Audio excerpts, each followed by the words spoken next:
Kay Morrison, you're the candidate for this ward for both the district and the county. The one in our interview with John Solomon, the one thing we didn't mention is the councillors who have the real power here. So what are your questions? What are your questions to the Conservative Essex County Councillors? I have several questions, and let's focus on this particular junction. One question is, what are you going to do about this dangerous junction? I have described it as a scary, scary junction, and I think everybody who has experienced it, who uses it frequently, some people avoid it incidentally, would be, come on, County Council, do something about it, make our lives safer.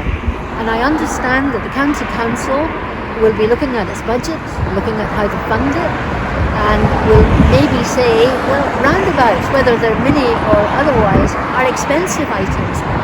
I would argue that human life is far, far more valuable, and that's what we should be focusing on.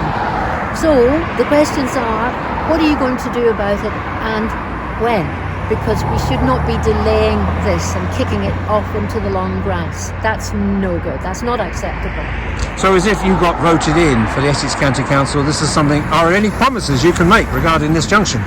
Well, the obvious promise would be I'll be fighting to get something done about this junction. I suppose it is fortunate in some ways that I have a little bit of experience in exactly this kind of road design.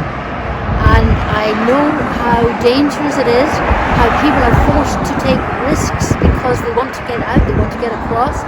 John Solomon and others, Laney, Tony, local councillors, have been fighting away on this. There's a petition that people ought to sign.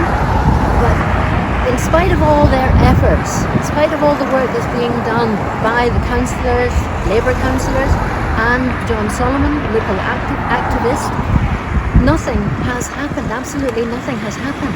And really, that's absurd. We cannot delay this any longer.